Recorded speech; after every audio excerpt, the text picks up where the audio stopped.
Listo, bueno, muchas gracias. Entonces vamos a apreciar la exposición Experiencia en la innovación de la enseñanza en la ingeniería.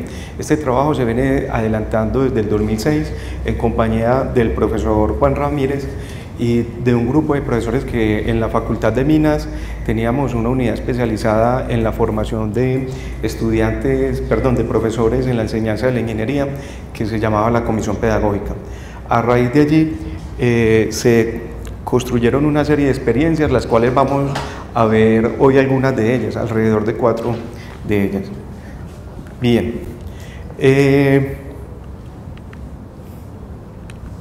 Listo. Los contenidos que vamos a tratar en este momento son la contextualización, la ejecución de iniciativas y resultados y las conclusiones.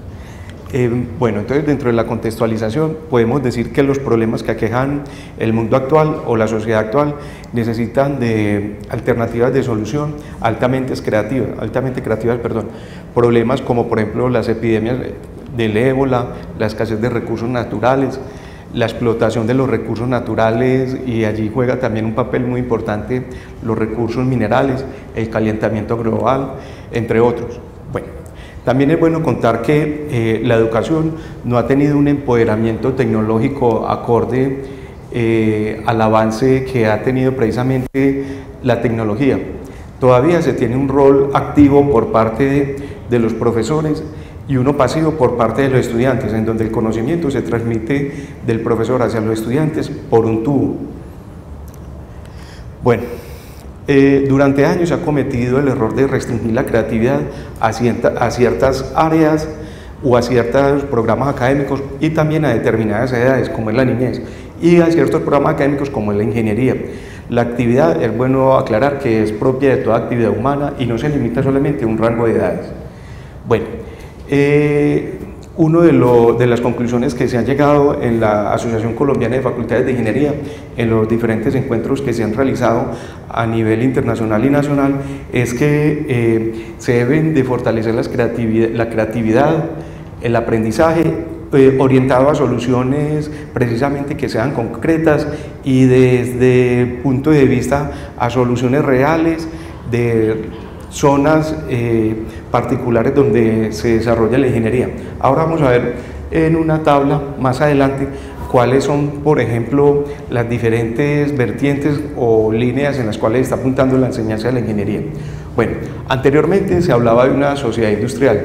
Ahora, de esa sociedad industrial se pasó a denominar la sociedad de la información, en el sentido de que los datos en sí representaban algún tipo de activo. Luego, en el cambio del 99 al 2000, se empezó a denominar la sociedad del conocimiento, en el sentido de que la información por sí sola no decía nada, sino que se debería generar un conocimiento en base a esta información, que efectivamente de esta información se le tomaba de los datos. Bueno, hoy por hoy se está hablando acerca de la sociedad de la creatividad, en donde no solamente es válido el conocimiento, sino qué hacer con ese conocimiento. O sea, en esa lucha continua de tratar de solucionar algunos problemas, para qué es importante esa información o cómo interactuar con esa información. Es por eso que se denomina la sociedad de la creatividad. Bueno, dentro del grupo de investigación y la comisión pedagógica, en la cual anteriormente desarrollábamos una serie de proyectos, trabajábamos la parte del aprendizaje. El aprendizaje en el sentido de que es una asombrosa capacidad que tiene la mente humana para capturar información, mantenerla en memoria de manera organizada y utilizarla para resolver problemas del día a día. En ese sentido, se podía decir que el aprendizaje era una vertiente de 3 fenómenos: el primero el biológico, el otro el psicológico y el tercero el social. En este biológico, inclusive en contraposición a lo que habíamos dicho en la diapositiva anterior, se indica que el aprendizaje humano y el aprendizaje animal son lo mismo, que tanto los seres humanos como los animales aprendemos de la misma forma. Luego se indicó que no, que lo importante no es la parte de biológica, sino la parte mental. Es de allí donde se formuló una serie de corrientes relacionadas con el cognitivismo y luego pasó en la época del 50 a decir, no, lo importante no es ni los procesos que pasan al interior de la mente ni en la parte biológica, lo importante son las relaciones entre los seres humanos y el uso de la tecnología. De allí surgió una vertiente que se llama la histórico-social. Bueno, todas tienen su nivel pues, de complejidad. Es erróneo decir que una es superior a la otra, todas tratan de representar esa asombrosa capacidad que tenemos las personas pues, y los animales de aprender. Esta histórico-social indica que no somos una isla autosuficiente en un océano social, es decir, que necesitamos del otro generalizado para poder aprender y en cierta medida evolucionar la sociedad. Bueno, rápidamente vamos a ver esta matriz que les había indicado ahora, que es la de ACOFI. Esta es la matriz de los retos de la formación de ingenieros al 2020. Esta matriz es bueno contarle que el 2020 ya está próximo, ellos están volviendo a replantear qué es lo que se necesita. Vamos a mirar rápidamente algunas de las más importantes. Se dice que hay un cambio en el contexto socioeconómico, los estudiantes vienen con nuevas ideas, se tienen nuevas creencias, la parte de socialización de la información como las redes sociales. Bueno, el contexto laboral también ha ido cambiando. Se habla acerca de un pragmatismo laboral casi total, es decir, que las personas van a estudiar determinada ingeniería, como por ejemplo ingeniería de petróleo, en el sentido de que pueden ganar más que otro ingeniero que está adelantando otros estudios pues, de ingeniería. Incremento en el sector de servicios, especialmente en la ciudad de Medellín, por las dificultades en el acceso por carreteras, por ríos, por el mar. Bueno, otro de los factores es el contexto científico-tecnológico. Hoy por hoy los estudiantes están saliendo, por ejemplo, con la escritura de al menos un artículo científico, con la participación en al menos un grupo de investigación, conociendo un poco más las bases indexadas que tienen las universidades. Esta contextualización de los factores PES de ACOFI no es solamente de la Universidad Nacional, sino de todas las facultades de Ingeniería de Colombia. Incluso esto lo han tratado a nivel iberoamericano. Bueno, también se habla de una nueva presencia de la ingeniería, nuevos programas de ingeniería como por ejemplo ingeniería de sonido y otros que han venido surgiendo.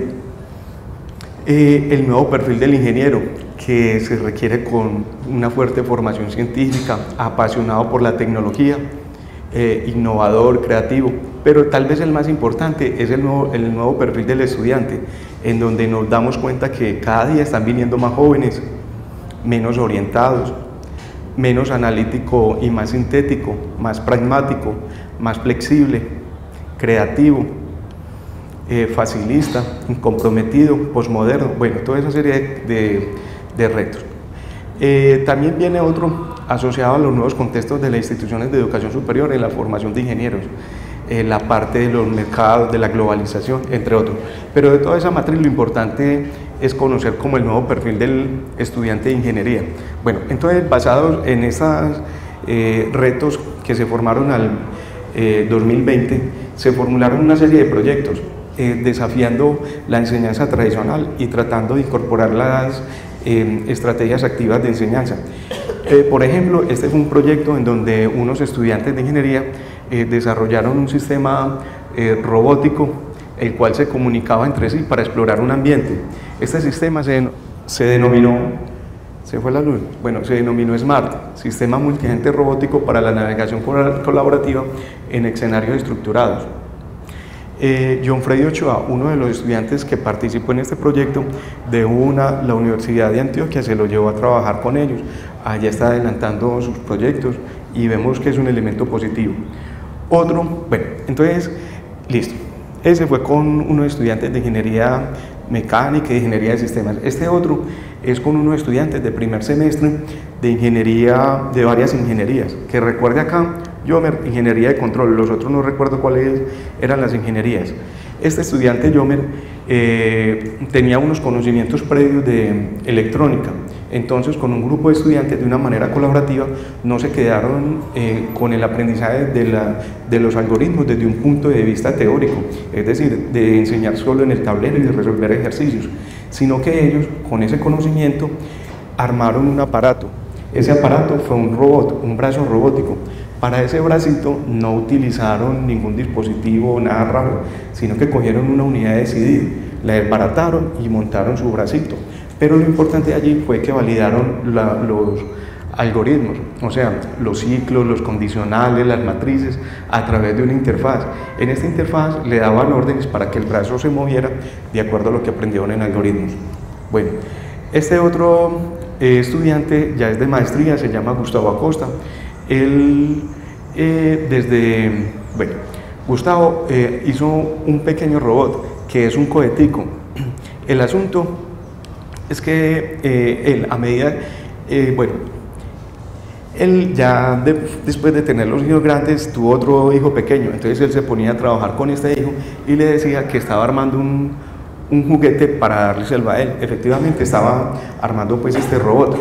Él, a raíz de los conocimientos de las didácticas activas, él ya tenía un conocimiento previo. Es bueno aclarar que el estudiante de maestría configuró este robot desde cero, el acrílico, vemos por acá balso, donde colocó los sensores y lo hizo multicapa, perdón. Él es profesor del Politécnico Jaime Isaac Academy y allá con sus estudiantes se reúne en su mesa de escritorio a enseñarles paso a paso, a través de problemas, cómo se configura, por ejemplo, un robot. Entonces, los estudiantes, si necesitan, por ejemplo, algún conocimiento adicional, van y buscan en los libros, en la web, etc. Los estudiantes tratan de resolver el problema, pero él siempre está ahí monitoreando y cuando requiere la intervención de él o cuando tienen una duda, él interviene. Bueno, este otro proyecto es uno de los proyectos significativos. Fue financiado por la Universidad Nacional, se llamó Robótica Educativa, Máquinas Inteligentes en Educación. En este proyecto se tuvo el aprendizaje en dos vías. La primera, los estudiantes de primeros semestres de Ingeniería de la Universidad Nacional, y la segunda, los jóvenes o adolescentes de zonas de influencia de la minería. Bueno, vamos primero al primer escenario. Con los estudiantes de mecánica, bueno, en este proyecto también participamos con el profesor Juan Fernando Ramírez, quien siempre estuvo pues ahí presente.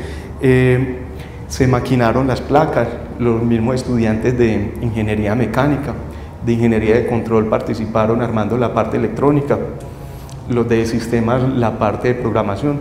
Bueno, entonces un grupo pequeño de estudiantes se encargaron de hacer los robots, porque nosotros, a pesar de que era un proyecto subsidiado, nosotros pensábamos regalar todos estos robots, que armamos 40, a los colegios de zonas de influencia de la minería.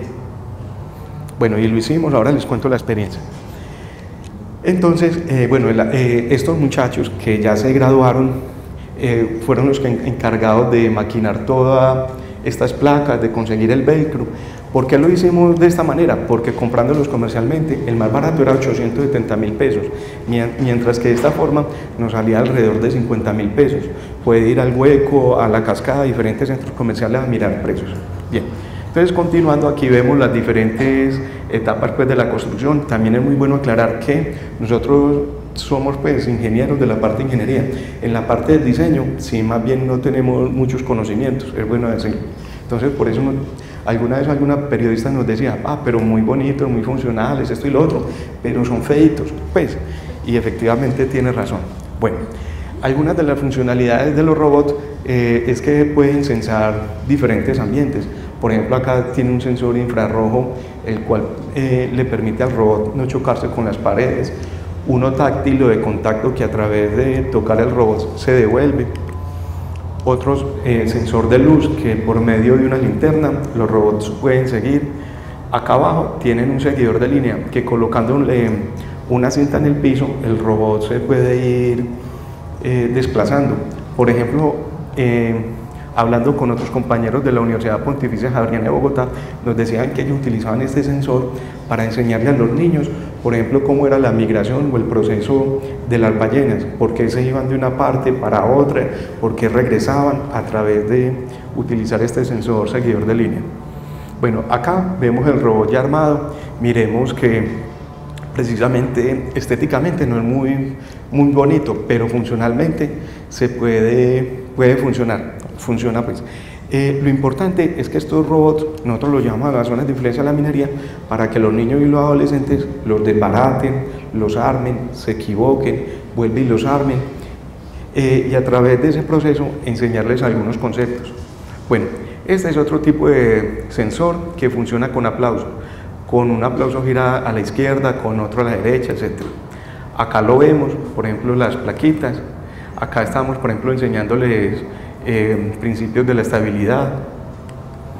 Acá vemos calibrando el experimento en esta imagen y efectivamente otras imágenes con estudiantes ya en los colegios. De este proceso también se genera un libro, el cual se puede descargar de la página web de la Facultad de Minas y se llama Robótica Educativa, Estrategias Activas en Ingeniería. Se puede descargar el PDF. Ese libro está conformado por una serie de capítulos, el cual en el primero se cuenta el proceso del paso del colegio a la universidad y se dan algunas recomendaciones para los estudiantes, para los padres de familia, para los profesores. En el siguiente capítulo habla acerca de las teorías de enseñanza para el aprendizaje, orientado a los profesores para que cambien sus métodos tradicionales de enseñanza. El tercer capítulo, el proceso de armado de los robots. En el cuarto, los principios que se pueden abarcar con estos robots, o sea, las leyes de Newton, conceptos de informática, de electrónica, de mecánica, de física. Bien. Este, por ejemplo, es uno de los prototipos que realizamos. Está conformado por 3 etapas. La etapa del diseño mecánico, que es el que tenemos acá, luego viene el diseño electrónico y después la parte de la inteligencia con la parte de la programación de los algoritmos. Fue desarrollado por Yomer Restrepo, estudiante de Ingeniería de Control. La cara es la cara de un santo. Lo que pasa es que este muchacho, cuando tiene que, o sea, para poder venir a la universidad y todo eso, tiene que trabajar. Y el trabajo de él es haciendo santos en arcilla, los pinta y todo eso. Entonces él aprovechó la cara de un santo y se la pegó. Acá lo vemos parado, aquí le vemos la cara pues del santo, acá vemos el robot arrodillado. Es bueno contar también que este robot es un robot bípedo que trata de simular la cinemática o el movimiento de una persona humana. Bueno, en ese proyecto tuvimos la oportunidad de ir a 9 laboratorios de 5 universidades en Japón con el profesor Juan Ramírez. Algunas de las experiencias que tuvimos allá fue conocer unos robots que fue en forma de serpiente, los cuales se tiraban en una piscina para que nadaran. Acá vemos, por ejemplo, este robot es de la altura de una casa de 2 pisos y sirve para explotar minas antipersona. Acá este otro robot escucha la conversación de las personas y él trata de meter la cucharada, opinando. Esta es la Academia Colombiana de Pedagogía. Ellos son conocedores de estas experiencias y en ocasiones han venido a conocer más en detalle, hacer recomendaciones, etc. Bueno, esto es una tiendecita. Decían que cuál de los dos era el vigilante del almacén. Acá es un bracito robótico. Bueno, acá tenemos un ICO. En esa época apenas estaban en la parte de desarrollo de los drones o vehículos aéreos no tripulados. Era un descreste en esa época, ahora ya para Navidad los están vendiendo muy baratos. Bueno, este otro es un tanque de guerra, lo hizo un estudiante de acá. Lo importante de este tanquecito de guerra es que las orugas son cadenas de bicicleta. Bueno, este es un perrito que se llama Aigo, con el cual un ingeniero de Colombia, de la Universidad Nacional de Bogotá, participa en las copas de robots. Este señor se llama Oscar Vanegas y él es uno de los colombianos ejemplares. Por allá nos atendió, conversamos mucho rato y es uno de los directivos de mando medio de Panasonic. Bueno, dentro de la ejecución de las iniciativas y resultados tenemos lo siguiente. Bueno, si vamos muy rápido, vamos bien. Bueno, es bueno, ¿cuánto nos queda? Bueno, señor. Listo. Bueno, es bueno contar que en las zonas de influencia de la minería, los jóvenes y los niños prefieren irse a trabajar que a ganarse un mínimo, pues ni un mínimo, menos de un mínimo que irse a la escuela. ¿Por qué? Por una razón muy obvia. Ellos les dan 8.000 o 3.500 pesos, lo que sea, para, como en este caso, cargar el carbón en minas que no son certificadas, por así decirlo. En algunas minas tienen el malacate, el cual es un vagoncito que con una cuerda se jala y se saca la producción. Como en este caso, no. El niño le toca cargar grandes cantidades de carbón.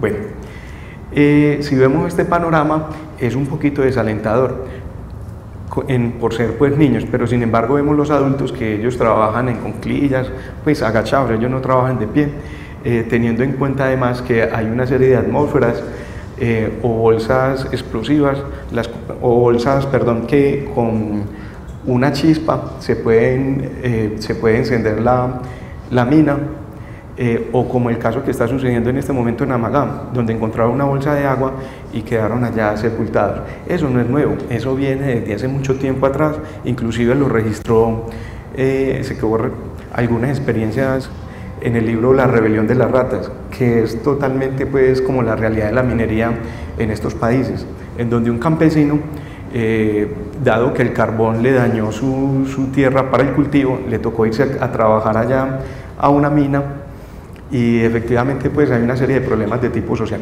Bueno, ¿por qué les estamos contando esa historia? Porque nosotros vamos a esta zona de influencia en la minería, les llevamos los robots, les regalamos 4 robots, les regalamos 4 libros y capacitamos a 20 estudiantes y a 4 profesores.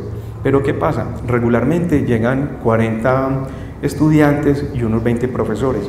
Para nosotros nos parece significativo también pues que ellos vayan o esa acogida. ¿Por qué capacitamos a los profesores? Para decirle de una manera muy simulada, vea, no canse al estudiante, hay otras metodologías en las cuales el estudiante puede aprender un poquito más, y también para que sigan replicando la experiencia. A los estudiantes los ponemos en cierta forma a jugar con los robots, para que ellos los desbaraten, los armen y en cierta forma generen una serie de preguntas o despiertan un poquito la curiosidad. Estos son algunos de los prototipos que hemos llevado adicionales, los de la parte de arriba, para que ellos comiencen pues su trabajo. Acá vemos una sección de aprendizaje, en donde los estudiantes los vemos altamente motivados, pues miremos la cara de curiosidad de esta niña o de este joven, cómo funciona, por qué se apaga ese bombillito, qué pasa si se le mueven las ruedas, qué pasa si se le quita la batería. Entonces de ahí entra el profesor a explicarle, bueno, el proceso es esto sirve para tal cosa. Bien. Aquí vemos pues sesiones todavía pues de los estudiantes. Acá vemos un profesor también con cara de curiosidad, ¿cómo puedo implementar esto en el aula de clase? Bien. Esta experiencia la hemos replicado en Amagá, en Fredonia, acá en el municipio de Medellín en la biblioteca de empresas públicas, en Copacabana, que ha sido minero desde hace muchos años, pero ya se acabó, en Caucasia, bueno, etcétera, etcétera. Es bueno contar que si bien ese panorama de ese niño que vimos cargando carbón, hay otros escenarios mucho más peligrosos, y es cuando la minería de oro, en donde ellos se pueden contaminar con mercurio o con cianuro, elementos pues que todavía se siguen presentando. Bien, acá vemos una sesión en donde se les enseña a los profesores pues los principios de estos robots. Vemos escenarios pues de la minería, las bocatomas, vemos acá, este es un malacate que jala el producido, pero en ocasiones tienen que cargarlo los niños o los adultos. Entonces, ¿qué pasa? El niño va allá, se gana sus 8.000 pesos y prefiere ir allá que ir a la escuela. Entonces, nosotros que tenemos implícito, lo que le queremos decir a estos muchachos es que dejen la minería, o sea, los queremos arrancar de allá y llevarlos al sistema educativo. ¿Por qué los robots? Porque los robots es algo que despierta la curiosidad, es algo que en las personas genera mucha expectativa. Entonces, por eso es que los utilizamos. Y aprendimos en el sentido de que nos tocó construir esos robots desde el principio. Bueno, cuando estábamos haciendo esta investigación, encontramos también que habían unas bolsas que si se les daba con la pica podían explotar. Entonces los monitores con los cuales trabajamos diseñaron un dispositivo el cual permite calcular diferentes gases que de acuerdo a unas gráficas pueden ser explosivos o no. Con este aparato la idea es colocarlo en la mina y de manera inalámbrica replicar la información en donde hay una bolsa para tratar de salvar las vidas. Bueno, este es Álvaro, algunos de los compañeros que nos han acompañado, es Álvaro Romero. El dispositivo fue calibrado en Minas, precisamente del sector de la Ferrería donde ocurrió la tragedia, pero no en esa mina. Alejandro, otro monitor que también nos ha acompañado. Bueno, acá vemos, esto es una recreación del maestro Pedronel Gómez, en donde no sabemos la edad, puede ser que sea en la época de la colonia o en la época de los indígenas. Vemos que la minería, vemos cómo las personas se meten por los socavones, por la roca, para tratar de sacar oro. Acá vemos los fiambres o la comidita que llevaban, el líquido, la luz. ¿Qué pasa en estas zonas cuando encuentran una olla? Bueno, anteriormente llevaban unos pericos. Si esos pericos se morían dentro de la mina, era porque algo iba a pasar. Hoy por hoy, las personas, ¿qué hacen? Cuando se les comienzan a encalambrar los pies, ellos salen corriendo, porque es uno de los síntomas de que va a explotar. Entonces, todavía tienen tiempo. Entonces, ¿qué pasa? Si a las 11 de la mañana les pasa eso, ellos no vuelven a entrar a la mina hasta el otro día. Entonces, ahí también hay una pérdida por parte de la empresa. Bien. Bueno, utilizando también estas metodologías activas con una estudiante, Lorena Cardona Rendón, en Colombia hay un problema que es duro y que es bueno pues conocerlo, y que hay una oportunidad muy grande en la época del posconflicto que posiblemente nos toque pues vivir. Es la identificación de minas antipersonas y artefactos explosivos improvisados. Estas minas antipersonas son las que siembra regularmente los grupos al margen de la ley en diferentes zonas campesinas de nuestro territorio. Hoy por hoy, ¿cómo las identifican y cómo las desactivan? Mandan los perros de la policía o del ejército, ¿no es cierto? Pero ¿qué pasa? Muchas veces el perro fallece allí. En otras oportunidades colocan cabras, por ejemplo, donde les toca reforestar, mandan cabras y las dejan un mes. Qué pesar de la cabra, si en esa zona tocó una mina, pues se perdió la cabra. Pero al mes ya saben que por ahí posiblemente no hay minas enterradas. Esa es la realidad. Bueno, también es muy bueno contarle que Antioquia es el departamento con mayor número de minas antipersonas que hay enterradas, y Colombia ocupa el primer lugar a nivel mundial. En Japón se tenían la idea de que una mina era el aparato convencional de metal. Entonces ellos nos decían, no, pero es que es muy fácil, con un detector de metales ustedes pasan por ahí y ahí la encuentran. Pero ¿qué pasa? Acá, cuando estábamos haciendo la caracterización, encontrábamos que cuando hay una mina antipersona de metal, ellos alrededor le tiran clavos, puntillas, arandelas. Entonces el aparato comienza a pitar de manera desorientada. Bueno, y acá la mayoría no están hechas de material metálico, sino que de otros, como lo vamos a ver ahora. Esto representa una carga financiera para el Estado, el problema psicológico y médico pues para los enfermos, es un problema de salud público. Acá vemos un ejemplo de algunas minas que se han encontrado. Miremos que con tubos de PVC hacen minas, inclusive esta jeringa es el encendedor, porque regularmente los encendedores los traen de Estados Unidos, de Rusia o de Chile. No, acá son muy creativos en esta forma, inclusive es muy monopolizado los explosivos. Acá lo sacan del abono ordinario. Bueno, algunos de los municipios con mayor concentración de minas antipersona. Acá vemos, por ejemplo, un oficial del ejército y miremos el hueco que dejó una de estas minas, siempre es grande. Otro de los huecos, la geografía antioqueña, que es difícil explorar en este territorio. Este oficial tiene a cargo unos hombres y cuando ellos los manda por allá a identificar, él se despide porque muchos de ellos, pues, sin ser telenovela ni nada, no van a volver, pues es triste, pero eso pasa. Bueno, entonces en ese contexto de las minas, ¿por qué le estaba contando esa historia? Porque con Lorena y el profesor Nelson Vanegas comenzamos un proceso, tratar de solucionar este problema, le dábamos información pues a la estudiante, ella consultaba, mirábamos diferentes alternativas de solución y ella propuso un método el cual integra dos técnicas. Esta niña estuvo explorando inclusive el tema en Japón, en la Universidad de Osaka. Vino alrededor de hace un mes, diseñó un dispositivo que hasta el momento está configurado para 2 centímetros, 2 centímetros de profundidad. Se espera que al menos llegue hasta 12. Pues todavía se está avanzando pues en esa investigación.